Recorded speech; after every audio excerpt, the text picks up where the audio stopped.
Welcome dear rockers, कैसे हैं आप सभी दोस्तों। आज हम देखने वाले हैं ज़ॉम्बी वाली मूवी। एक अलग तरीके की मूवी है जिसका नाम है वी बरी द डेड। तो कहानी की शुरुआत में हमें पास्ट में एवा नाम की एक लड़की के बारे में दिखाया जाता है, जहां हम पास्ट में एवा और उसके होने वाले पति मिच को देखते हैं। दोस्तों, एवा और मिच की शादी होने वाली है, जिस वजह से वो दोनों अंदर से बहुत ज्यादा खुश होते हैं। खुशी के मारे दोनों साथ में डांस भी करने लग जाते हैं। लेकिन तभी एकदम से सीन चेंज होता है और यहाँ कॉल पर हमको एवा की मिच से बात करने की आवाज आती है। कॉल पर बात करते समय एवा अंदर से बड़ी घबराई भी होती है, जैसे कि कुछ बहुत बड़ा हो गया हो। वो मुझसे घबराते हुए पूछती, तुम ठीक तो हो ना, और तुम मेरे सवाल का जवाब क्यों नहीं दे रहे। लेकिन एवा के काफी पूछने के बाद भी उसका कोई जवाब नहीं होता। दोस्तों, उसी समय मूवी आती प्रेजेंट में हमें हॉबर्ट नाम के एक आइलैंड के बारे में दिखाया जाता है। हॉबर्ट आइलैंड पर एक ऐसा भयानक धमाका होता है जिसकी वजह से हॉबर्ट आइलैंड पूरी तरह से तहस नहस हो जाता है। यहाँ तक कि उस धमाके में काफी सारे लोगों की मौत भी हो जाती है। और दोस्तों, यहाँ पर हमें पता चलता है कि इस धमाके के पीछे किसी और का नहीं बल्कि अमेरिकन आर्मी का हाथ है। असल में यूएस आर्मी अपने न्यूक्लियर एनर्जी की टेस्टिंग कर रही थी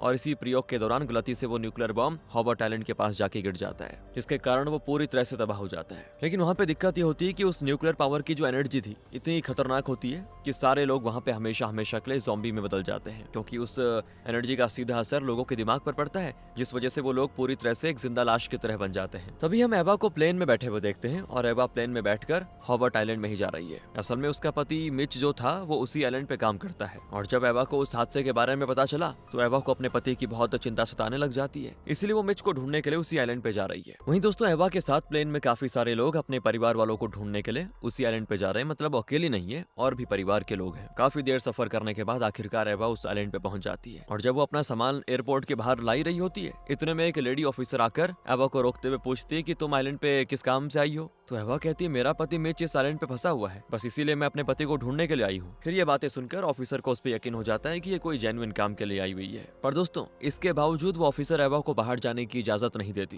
क्योंकि इस समय किसी का भी आइलैंड पे घूमना खतरों से खाली नहीं है। इसीलिए वो ऑफिसर एवा को एयरपोर्ट के बाहर जाने को सख्त मना कर देती है। लेकिन एवा फिर सोच में पड़ जाती है कि आखिर अपने पति मिच को बचाऊं कैसे ढूंढूं उसे। उसी समय बातों ही बातों में एवा को उस ऑफिसर के जरिए एक स्पेशल फोर्स टीम के बारे में पता चलता है। असल में पुलिस ऑफिसर्स कुछ पैसेंजर्स के साथ मिलकर एक स्पेशल टीम बना रहे होते हैं, जिनका काम शहर के घरों से लोगों की लाशों को बाहर निकालने का होता है। फिर एवा भी इस काम में पुलिस की मदद करने का फैसला करती है, और इस तरह वो जानबूझ के ये स्पेशल फोर्स टीम को ज्वाइन करती है, क्योंकि एवा किसी भी तरह अपने पति को ढूंढना चाहती है। कुछ देर के बाद क्या होता है, कुछ ऑफिसर्स सभी स्पेशल टीम के मेंबर्स को एक जगह पे बात करने के लिए बुलाते हैं, जहां इन लोगों को ये बताया जाता है कि घर में पड़ी लाशों को ही घर से बाहर निकालना है। अगर कहीं भी ज़ॉम्बी दिखाई दे तो जल्दी से उस ज़ॉम्बी के बारे में यहाँ इन्फॉर्म करना होगा ऑफिस में। इतना कहने के बाद वो पुलिस ऑफिसर्स सभी स्पेशल टीम के मेंबर्स को एक बस में बैठाकर शहर के अंदर लेकर जाते हैं। साथ ही इनमें एवा भी होती है। तभी दोस्तों, हम बस में क्ले नाम के आदमी को देखते हैं, और क्ले भी बाकी लोगों के साथ पुलिस की मदद के लिए जा रहा होता है। इस तरह आखिर में सभी लोग शहर के बीच में पहुंच जाते हैं, जहां पुलिस ऑफिसर्स स्पेशल टीम के सभी मेंबर्स को दो दो लोगों की टीम में बांट देते हैं, और एवा की टीम मेंबर का नाम विकी होता है। तो यहाँ एवा और विकी मिलकर एक घर में जाते हैं लाश ढूंढने के लिए। हालांकि उनको डर भी लग रहा होता है ये काम करने में, क्योंकि पहले कभी किया नहीं, पर इसके बावजूद दोनों हिम्मत करके घर में लाश को ढूंढने में लग जाते हैं दोस्तों। और काफी देर ढूंढने के बाद आखिर में एवा और विकी को उस घर के अंदर एक लाश पड़ी हुई दिखाई देती है, जिस पर वो जल्दी से लाश को घर के बाहर लेकर आ जाते हैं। दूसरी तरफ पुलिस भी सभी लाशों को एक बड़े से ट्रक में रखकर ले जाने लग जाती है। और दोस्तों, इतने में एवा की नजर अचानक से विकी के ऊपर जाती है। एवा देखती है कि विकी अंदर से बहुत ही ज्यादा घबराई भी लग रही है। असल में विकी ने ये काम कभी किया नहीं था, और उसको अंदर से बड़ी घबराहट होती है काम करने में, तो वो डर के मारे एवा को छोड़कर वहां से भाग जाती है। वहीं दूसरी तरफ हम क्ले को भी देखते हैं, और उसका साथी भी एक नंबर का डरपोक निकलता है। वो भी उसका साथ छोड़कर वहां से भाग जाता है। जिसके बाद क्ले और एवा जब मिलते हैं तो ये दोनों आपस में अपनी टीम बनाते हैं और एक साथ मिलकर काम करने का फैसला करते हैं। इस तरह फिर दोनों साथ मिलकर काफी सारे घरों की लाशों को बाहर निकालते हैं। इसी दौरान उनको एक ऐसी लाश दिखाई देती है जिसको देखकर क्ले और एवा भी बहुत हैरान होते हैं, क्योंकि उस हादसे में लोग इस तरह से मरे थे कि बहुत मुश्किल था उनको देखना, उनको पहचाना ही मुश्किल पड़ गया था। अब ऐसे ही अगेन वो एक घर में लाश को ढूंढ रहे होते हैं, तो वहाँ उस घर में एक बहुत ही मोटी औरत की लाश होती है। लेकिन इतनी मोटी औरत है कि उसको दोनों बाहर नहीं निकाल पाते, तो इनको पुलिस फोर्स बुलानी पड़ जाती है वो लाश को बाहर निकालने के लिए। तो क्ले जाता है पुलिस फोर्स की मदद मांगने के लिए। तभी एवा घर में बैठकर उसका इंतजार करती है, लेकिन तभी अचानक से उसकी नजर जाती है उस औरत की फैमिली फोटो पर। बेचारी फोटो में अपने परिवार के साथ बहुत ही खुश लग रही है, लेकिन शायद उसने कभी सोचा भी नहीं होगा कि इतना बड़ा धमाका होगा और उनकी जिंदगी तबाह हो जाएगी। उधर उस मोटी औरत की फैमिली फोटो को देखते एवा को मिच की याद आ जाती है कि मैं कब उससे मिलूंगी, क्योंकि मिच ने अपनी पूरी जिंदगी एवा एवा के साथ बिताने का वादा किया था। कुछ देर के बाद क्ले, एवा और कुछ ऑफिसर्स मिलकर उस औरत की लाश को उठाकर घर से बाहर लेकर आ जाते हैं। अब उसी शाम की बात है, एवा, क्ले और स्पेशल टीम के सभी मेंबर्स मिलकर खाना खा रहे होते हैं और तभी एवा खाना खाते समय एक औरत को देखती है। वो औरत भी अपने पति को बड़े याद करके रो रही होती है, क्योंकि उस औरत का पति भी हादसे में मर गया था, जिस वजह से अपने पति की लाश को पकड़कर बहुत ज्यादा रो रही होती है। एवा को भी बड़ा दुख होता है कि कहीं मेरे साथ भी ये ना हो जाए। खाना खाने के बाद एवा और क्ले एक दुकान में लाश को ढूंढने के लिए जाते हैं। उनका काम ही यही है डेली का। अब जहाँ एवा की नजर उस दुकान में रखी एक बच्चे की पालकी पे जाती है, उसको देखकर उसे अंदर से बड़ा दुख होता है। तभी हमें पास्ट में एवा के उदास होने का कारण दिखाया जाता है। दोस्तों, यहाँ पे पता चलता है कि एवा को हमेशा से एक बच्चा चाहिए था, लेकिन काफी कोशिशों के बाद भी उसका बच्चा नहीं हो पाया। तब मिच ने उसको हौसला दिया कि चिंता मत करो, भगवान देगा हमें बच्चा एक न एक दिन। और इस तरह मिच ने उसको हिम्मत दी और उसी हिम्मत पे वो आज भी टिकी रही। लेकिन फिलहाल मिच गायब है। दोस्तों, प्रेजेंट टाइम में जब एवा उस दुकान के अंदर लाश को ढूंढ रही होती है, उसी समय एवा को अचानक से उस दुकान में एक लेडी ज़ॉम्बी दिखाई देती है, जो कि बहुत ही ज्यादा डरावनी लग रही है। उस ज़ॉम्बी को देखकर एवा पूरी तरह से डर जाती, क्योंकि पहली बार उसने इतना भयानक ज़ॉम्बी देखा। साथ ही फिर वो आर्मी ऑफिसर्स को बता देती है, जिस पर वो ऑफिसर्स उस लेडी ज़ॉम्बी को गोली मारकर खत्म कर देते हैं। लेकिन ज़ॉम्बी के मरने के बाद भी एवा उसकी शक्ल को नहीं भुला पाती, इतनी खतरनाक थी वो। यही सोचती कि मेरे पति की क्या हालत होगी, वो सही होगा भी या नहीं। इसलिए मिच के बारे में सोच कर एवा की जान जा रही होती है। अब हम रात के समय एवा को आर्मी कैंप में देखते हैं, जहाँ कैंप में सभी ऑफिसर्स आराम कर रहे होते हैं। वहीं दूसरी तरफ एवा अभी भी अपने पति के पास जाने के बारे में कोई प्लान कर रही है। दोस्तों, असल में उसे इतना पता है कि उसका पति एंस्को नाम के एक रिजॉर्ट में काम करता था, जिस वजह से वो वहीं पे जाने का प्लान बनाती है। और जब कैंप का माहौल पूरी तरह से शांत होता है, तभी एवा इसी मौके का फायदा उठाकर भाग जाती है कैंप से। लेकिन जैसे भाग रही होती है, इतने में एक लेडी ऑफिसर उसको रोक देती है कि कहाँ जा रही हो। तो एवा बहाना करती है, बस अंदर बोर हो रही थी तो सोचा थोड़ा टहल लो यहाँ पे। उस ऑफिसर को यकीन तो हो जाता है उसकी बातों पर वो ये भी कहती है, अगर तुम बोर हो रही हो तो चलो मेरे साथ क्लब एंजॉय करते हैं। जिस पर एवा चाहकर भी उसकी बात नहीं टालती, क्योंकि अगर वो मना करेगी तो ऑफिसर को शक हो जाएगा। जहाँ उस क्लब में सभी ऑफिसर्स मिलकर बहुत ज्यादा एंजॉय कर रहे होते हैं और उसी समय क्लब के अंदर दोस्तों उसकी नजर क्ले के ऊपर जाती है, जो कि क्लब में बैठकर ड्रिंक कर रहा होता है। फिर वो थोड़ी देर के बाद उसके पास जाकर बैठ जाती है, बताती है उसको कि आज मैंने एक ऐसी ज़ॉम्बी देखी जो दिखने में पूरी तरह एक इंसान जैसी लग रही थी, पता है, पर उसने मुझे काटा नहीं, कुछ नहीं किया उसने। दोस्तों, एवा उसी लेडी ज़ॉम्बी की बात कर रही है जिसे एवा ने दुकान के अंदर देखा था। लेकिन उसकी बातें सुनकर क्ले बड़ा शॉक हो जाता है कि आखिर कोई ज़ॉम्बी इंसान जैसा बर्ताव कैसे कर सकता है। कुछ देर बात करने के बाद ये दोनों अपने अपने कमरे में सोने के लिए चले जाते हैं। अगले दिन दोनों मिलकर फिर अगेन लाश को ढूंढ रहे होते हैं। तभी अचानक से एक ज़ॉम्बी भागते भागते एवा के पास आ जाता है। वो तो उसको मारने वाला होता है, लेकिन तभी अच्छा हुआ उसकी नींद खुल जाती है, क्योंकि दोस्तों वो सपना देख रही थी। यहाँ तक कि आज से पहले उसने इतना भयानक सपना कभी देखा नहीं था, जिस वजह से वो थोड़ा घबरा भी जाती है। थोड़े टाइम के बाद हम इन दोनों को एक गराज में देखते हैं, जहाँ वो दोनों एक साथ मिलकर गराज में लाशों को ढूंढ रहे होते हैं। इतने में इन दोनों को उस गराज के अंदर एक बाइक दिखती है। उसको देखकर दोनों बड़े खुश होते हैं कि चलो इसमें चलकर कुछ काम आसानी से तो हो जाएगा। और यहाँ पर एवा क्ले को अपने प्लान के बारे में भी बता देती है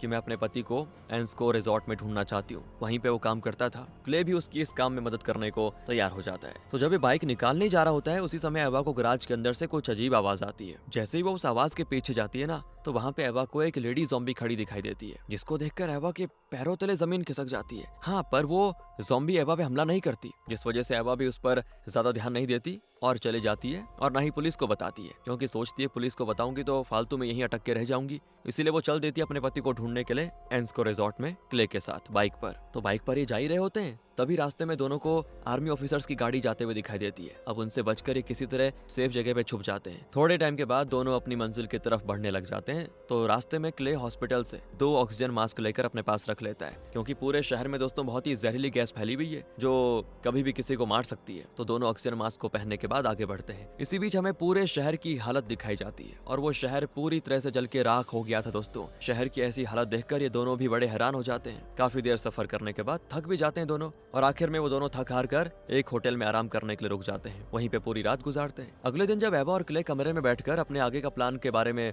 डिस्कस कर रहे होते हैं, उसी समय एक बहुत बड़ा ज़ॉम्बी उस कमरे में आ जाता है और वहाँ वो ज़ॉम्बी एवा और क्ले को जान से मारने वाला होता है। वो तो अच्छा हुआ एक रिले नाम का ऑफिसर सही टाइम पर आकर दोनों को बचा लेता है ज़ॉम्बी को मारकर। अब रिले एवा और क्ले से पूछता है कि तुम दोनों यहाँ पे क्या कर रहे थे? तो दोनों झूठ कहते हैं कि हम तो बस उस ज़ॉम्बी से बचने के लिए यहाँ पे छुपे हुए थे। लेकिन रिले को उन दोनों की बातों पर यकीन नहीं होता और साथ ही रिले को उन दोनों पे शक भी होता होता है कि कुछ गड़बड़ है दोनों में, जिस वजह से वो दोनों से पूछताछ करने के लिए उनको अलग अलग कमरे में बंद कर देता है। लेकिन इसके बावजूद क्ले किसी भी तरह रिले के हाथों से बचकर भाग जाता है दोस्तों, मगर एवा बेचारी वहीं पे फंस के रह जाती है। एवा को अपनी किस्मत पे बड़ा रोना आता है, क्योंकि जब भी वो अपने पति मिच को ढूंढने की कोशिश करती है हर बार कुछ न कुछ अड़चने आई जाती है। इसीलिए वो अपने कमरे में बैठकर रो रही होती है। आंखें बंद करती है तो मिच की शक्ल उसके दिमाग में आती है, उसी की याद आती है। तभी रिले एवा के पास आकर उसे सारी सच्चाई बताने के लिए कहता है, तो फिर एवा भी उसको बता देती है कि मैं अपने पति को ढूंढने के लिए जा रही थी। रिले को उसकी बातों पर यकीन हो जाता है और वो कर देता है उसको आजाद। लेकिन दोस्तों रात बहुत ज्यादा हो गई थी, तो वो कहता है कि अभी कहाँ जाओगी, एक काम करो मेरे घर पे चलो, रात वहीं पे गुजारना, सुबह चले जाना। तो फिर रात में दोनों साथ में बैठकर खा रहे होते हैं और इसी बीच एवा रिले से उसकी पत्नी के बारे में पूछती है, जिसका नाम है कैटी।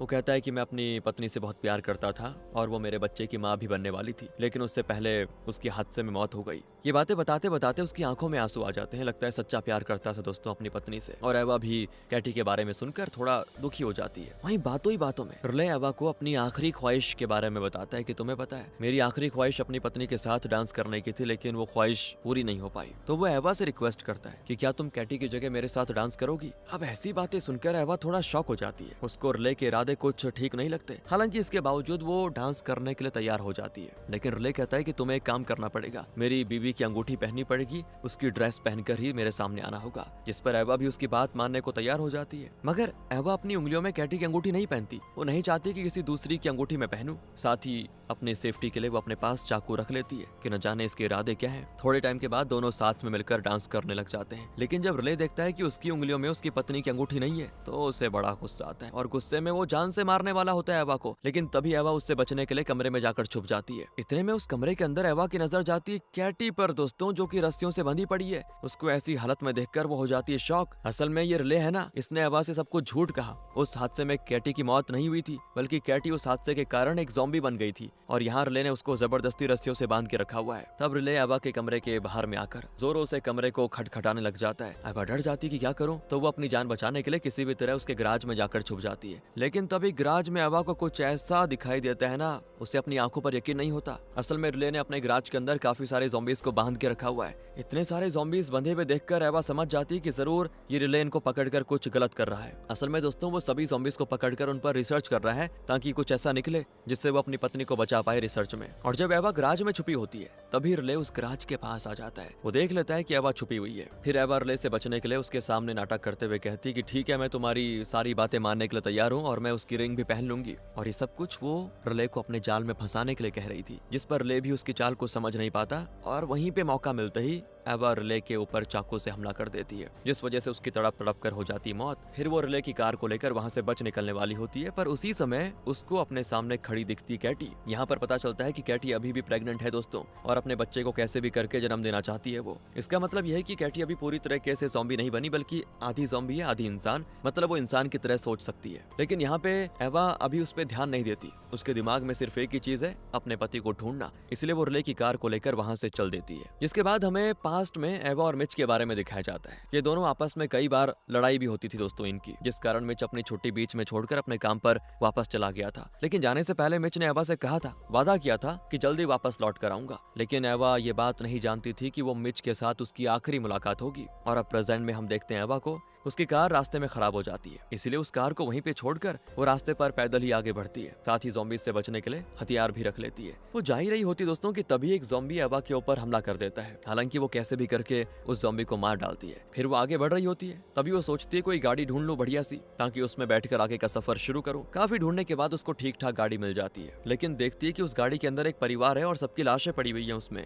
तो वो जल्दी से सबकी लाशों को बाहर निकाल देती है। और अब रात का समय था, एवा उस गाड़ी के अंदर आराम से सो रही होती है। उसी समय एवा को अचानक से गाड़ी के बाहर किसी आदमी की आवाज आती है, और जैसे ही वो बाहर देखती है तो उसे बाहर एक ज़ॉम्बी गड्ढा खोदते हुए दिखता है। असल में वो ज़ॉम्बी उस गाड़ी के बाहर पड़ी लाशों को जमीन में गाड़ने के लिए गड्ढा खोद रहा था। तो एवा भी उसकी मदद करती है। वो ज़ॉम्बी एवा को नहीं मारता दोस्तों, और जब सारी लाशें दफना दी जाती है तो आखिर में एवा उसको भी मारकर वहीं दफन कर देती है। पता नहीं कैसा पागल ज़ॉम्बी था। लेकिन तभी वो उस ज़ॉम्बी का आईडी कार्ड देखती है तो समझ जाती है कि वो भी उसी परिवार में से कोई था। अब आगे अगले दिन एवा काफी सफर करने के बाद एंस्को रिजॉर्ट पहुंच जाती है, जहाँ रिजॉर्ट में काफी ढूंढने के बाद आखिरकार एवा को एक कमरे में मिच की लाश पड़ी हुई दिखती है। और मिच को मरा हुआ देखकर ना उसको सदमा लग जाता है। बहुत ज्यादा रोती है वो। उसने कभी सोचा नहीं था कि मिच को वो इस कंडीशन में पाएगी। और जब वो उसकी याद में रो रही होती है तभी तभी एवा को उस कमरे के बाथरूम में एक लड़की की लाश पड़ी हुई दिखाई देती है और उस लड़की के शरीर पर एक भी कपड़ा नहीं होता। ये देखकर एवा समझ जाती है कि जरूर मिच का इस लड़की के साथ कुछ चक्कर चल रहा था, वो मुझे धोखा दे रहा था